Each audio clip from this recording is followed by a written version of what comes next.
ప్రపంచంలో Greenwich observatory అని ఒక అమెరికాలో ఒక సంస్థ ఉంది. ఆ సంస్థ మొన్న ప్రపంచానికి కొలతలు కొలిసింది.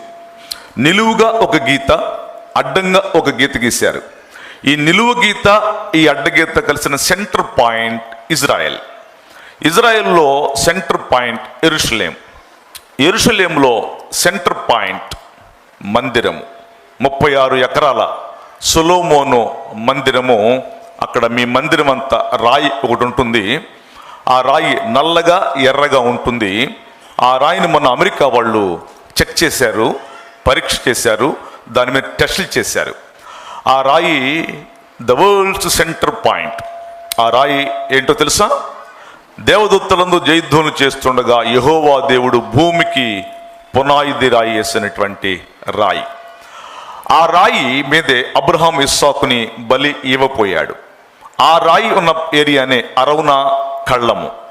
దావీదు ఆయన చనిపోయే ముందు 650 తులాల బంగారానికి దాన్ని కొని ఆ సొలొమోనుకి మందిరం కట్టమని చెప్పినటువంటి అరౌనా కళ్ళము, అబ్రహాము ఇస్సాకుని బలి ఇవ్వబోయినటువంటి ఆ ప్లేసు, ఆ స్టోను, ఇవన్నీ సెంటర్ పాయింట్. అది అంటే మందిరం యొక్క వాల్యూ ఇక్కడ నేను మీకు తెలియచేస్తున్నాను.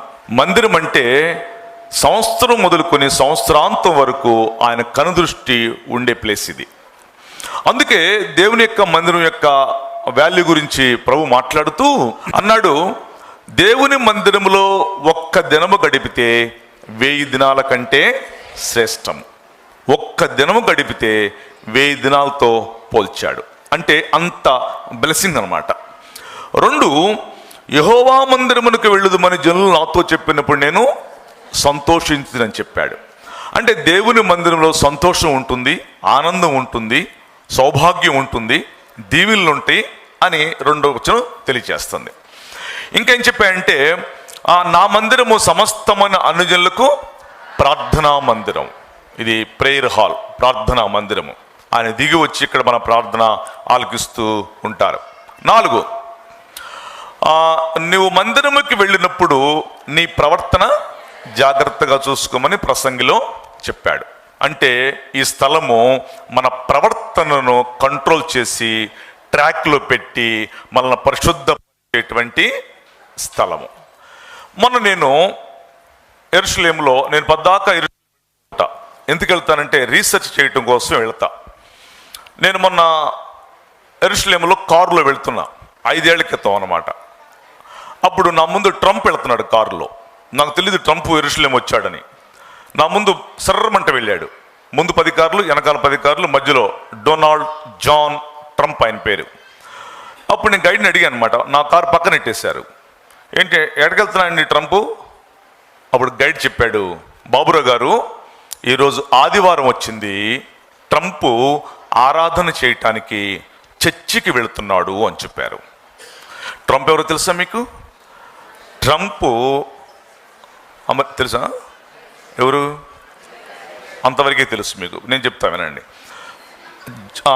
George Bush, Roosevelt, John F Kennedy, W Bush, Barack Obama, Bill Clinton, Joe Biden, వీళ్ళందరికంటే కోట్లు కోట్లు కోట్లు డబ్బులున్న మొనగాడు ట్రంప్.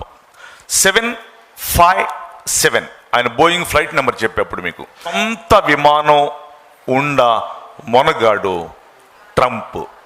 అంత డబ్బున్న మొనగాడు ఆదివారం ఎడకెళ్తున్నాడమ్మా? చర్చికి ఆరాధన చేయటానికి వెళ్తున్నా. అంటే ఇప్పుడు నేనేం చెప్పాలనుకుంటున్నానంటే మీరేం ఫీల్ అవ్వబాకండి. క్వశ్చన్ వేస్తున్నా మిమ్మల్ని. ఇక్కడ కూర్చున్న వాళ్ళలో ట్రంప్ కంటే గొప్పోళ్ళు, డబ్బున్న వాళ్ళు, మనగోళ్ళు ఎవరు ఉన్నారా? ఉంటే కొంచెం ఇటు సేవలోకి దండేస్తాను. ముందు చెప్పాను నేను, మీరు ఫీల్ అవ్వద్దని చెప్పేసి. నేను అక్కడ ఒక లెసన్ నేర్చుకున్నా. నా కారు పక్కన నెట్టారు కానీ ఆయన పోయిన తర్వాత నేను పోతాను కానీ యెరూషలేం వీధుల్లో నేను ఎప్పుడు చూసేది కాబట్టి ఆయన బట్టి నేను నేర్చుకున్నా. అంత గొప్ప మొనగాడే ఆదివారం చర్చికి వెళ్తుంటే, ప్రభువా నేను ఏ వారం కూడా మానకుండా వెళ్ళాలి నాయన, నీ ప్రెజెన్సీలో నేను కనపడాలి నాయన ఆదివారం పూట అని నేను ఒక తీర్మానం చేసుకున్నా.